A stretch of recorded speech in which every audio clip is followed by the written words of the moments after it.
Good morning. May God's peace fill your hearts and all of our hearts this morning. Amen. I want to start with a story. It's a story about the little town I grew up in. It was a town, about 400 people, but we had 3 bars. We had that taken care of. And beside one of these establishments, there was a single-wide trailer. And inside this trailer, it was pretty worn down. Inside this trailer lived a kid that I had heard of. We knew him as the bully, the town bully, the school bully. He lived there with his mom. I didn't really know him, didn't really interact with him, but I had heard stories about this kid. And they were not good stories. Enough of these stories that would fill me and the friends that I would hang out with, we would be a little bit afraid of this kid. We did not want to run into him. He was a couple years older than us, and he just seemed wild. And when I would see him in this little town, eventually he'd see him. It's a small town. We'd see him cross the way, and I'd try to hide, don't move, watch him go by.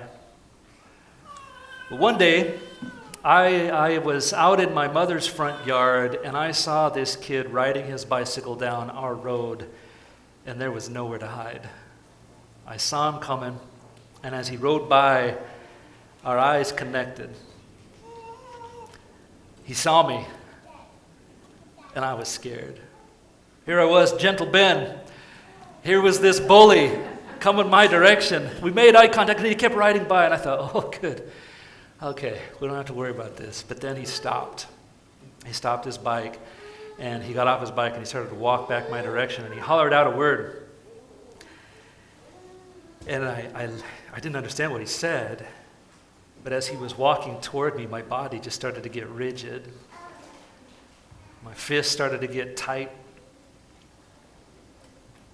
I didn't want this to happen. I wanted this kid to get away. Get out of here. I don't want to deal with you or whatever you're thinking. And he hollered out another word. He said, "Do you hear me?" And I got all the more tense. My heart was no longer just like afraid. I was starting to really want something bad to happen to this kid. I wanted a car to rush down the road and take him out. I just didn't want to deal with this, and I had not been in a fist fight before, but I thought, this must be how they start. And I was rigid. And then the kid said another word. He said, "Can you hear me? I said, do you want to play at the park with me?" That was it. He wasn't ready to pick a fight, but I was afraid. I wanted him gone.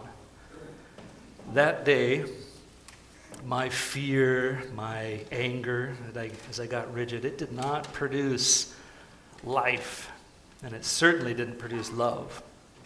Now, Jesus, in our reading this morning, he talks about this anger that gets a hold of us, this anger that it escalates. It escalates to a spot where we want somebody to be just wounded, eliminated, taken out. We want their voice just silenced, forgotten. And so as we read this message from Jesus, we're faced with a question: what do you do? What do you do when there's friction against you and another person? What do you do with it? How do you handle it? Now, Jesus brings this up in the middle of talking about the kingdom of God. We've been talking about that too the last few weeks, and we've heard Jesus say, you're invited. You're welcomed into this. You're loved into this. You might not feel blessed, but you are blessed to be a part of this. And now we reach a point when we're keeping company with Jesus and we're hearing him say, now that you've been invited into this kingdom, this is what that way of life looks like. Listen. Listen.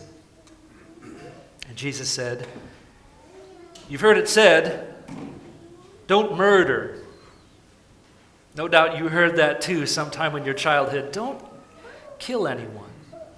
And you and I might say, oh, check. We're good here. I haven't killed anybody. We're good. But in this moment where we would want to check off a box and say, okay, I'm good, Jesus says, oh, there's more going on here. There's more going on in your heart. We get a little bit focused on wondering, what's the minimum? I mean, how crazy can my words get before I hurt somebody? When you say love, Jesus, how far do I have to go to love? Or forgive? How many times do I really have to put up with this and forgive this person? How much do I have to give to put in to really be a part of what Jesus is doing? How much? How much? What's the box I've got to check? And Jesus again says, child, this is not about checking off a box. I want all of your heart to be filled with my love, my peace. I want every moment of your life to be captured and loved into this kingdom, cherished within it, filled with it. I want you to be fully alive. And yeah, part of being fully alive is to not kill anyone. And then Jesus goes on to talk about that. When we say, yeah, check, I have not done that. Jesus looks us in the eye and he says, this is not about taking somebody's life. This is about taking somebody's life. Don't you see, child, that you might be focused on eliminating them, but watch the way that your life has navigated your journey where you have wanted to extinguish people, put them out, silence them, get rid of their words, get rid of their presence, get rid of them. You've seen it. And what's missing here, right, is it's a heart of love. Jesus is calling us into this. Gosh, can you look at others with a bit of love here? And he speaks into this. He calls out our box checking and our anger, and he says, whoever is angry, boy, you're subject to judgment. And if you've ever looked at somebody and said, you're an idiot, well, it won't be long until you're in the courts. And if you've ever hurled a curse at somebody, boy, you are tiptoeing your way right into the chasm of the fiery pit of hell.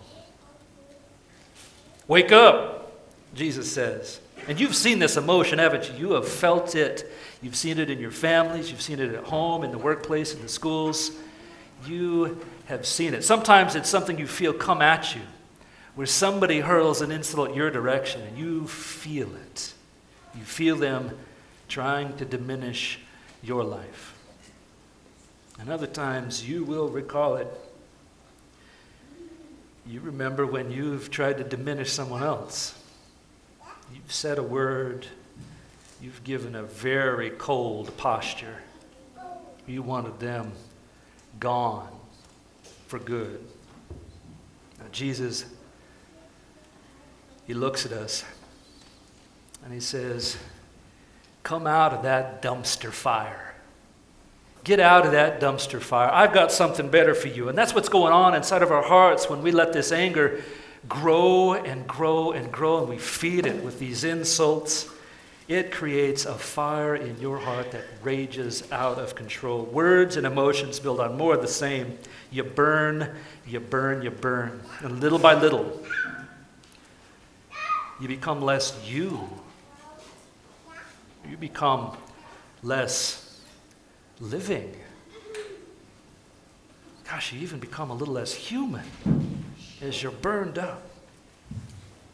Jesus says, that dumpster fire that's growing within you, that fire will match the flaming fires of that trash heap called Gehenna, which is what Jesus is talking about in the very last verses there. This fire of hell. This is about this Gehenna place, which was a burning, flaming trash heap outside the city limits of Jerusalem. It's where all the garbage went. And worse, it was a place where terrible things happened. And it was a place where terrible things were disposed of. And the flames just kept burning there. Jesus says to you and to me, I do not want you to get burned up. I don't want you to get consumed, roasted by this dumpster fire within your heart. Come over here. I'm going to rescue you. I'm going to call you out of that dark way of living. I'm going to call you out of that way that stank like burning garbage. And child, he has blessed you time and again. He's looked you in the eye and says, you're blessed. You are part of what I am doing. And it begins with you. I love you and I forgive you and I call you into a new way of life. Come. Come. Child, I'm calling you out of that life. And I'm going to fill you with life. And that life will make more life. That's what life does. It makes more life. But what's at the root of our anger? Why do you get mad? Boy, you can think of something really quick, right? Something that'll just light your fuse. Why do we get mad? Oftentimes it seems to have something to do with our insecurities. When somebody calls us a name or makes us feel belittled, reduced, when we feel rejected by our peers, by the people we thought were our friends, and when we feel the prejudices of the world pouring down upon us, trying to pin us down and saying, yeah, you are not worth my time. Boy, when we feel belittled and beat down, yes, we can also feel insecure. And it's good and right to get angry at these things, yeah? When you see the darkness in the world pouring in your direction, aren't you supposed to get angry? When things are not right, do you get angry? Jesus did. Jesus did. He probably didn't want to. Wouldn't it be better to not be angry? Oh, but he got angry at it, calling it out. But there's a difference in our types of anger. Now, sometimes we will get angry at the things that are unjust in our lives and in the world around us. We'll call it out. You'll get angry at it. You'll name it. And as you do so, you'll remember, yes, the Lord is carrying me through. He's beside me, protecting me. I don't need to lash out to defend myself here. The Lord will provide. And then there are other times, and you know them well, where you forget all of that. You take things into your own hands and say, I'm tired of this person. I am going to slash them down with my words, my actions. I am going to get rid of them. I'm tired of them. I'm going to take them out, silence them, get rid of them. When we feel insecure, we forget who we are. And when we've forgotten who we are and when we feel this insecurity, boy, that's when that dumpster fire begins to rage inside of your heart. But it's then that Jesus looks at us and says, come out of there. I love you. I love you. And boy, I know what it feels like to have the whole world pouring its hate in your direction. I know what it feels like. I know what it feels like to feel slashed at, wounded, belittled. I love you. And child, remember my cross. Remember what happened there? My life poured out for yours, for all in this world. Child, I love you. Come out of there. I forgive you. I forgive you. I will carry you along. I will defend you. I love you and I forgive you. Are you hearing these words spoken to us this word of forgiveness, this word of belonging to Jesus, the Christ, the Messiah, the King, the one who conquered sin, who forgives our sin. We belong to him. You belong to him. Your identity is secured. You don't need to be afraid. You don't need to boil up in these flames of anger that wants to destroy others around you. Instead, child of God, know this security, this eternal love of God for you, and live from that core, that love. And you will see yourself grow in this capacity to love others. Amen? Amen. And the journey is simple, but it's not easy.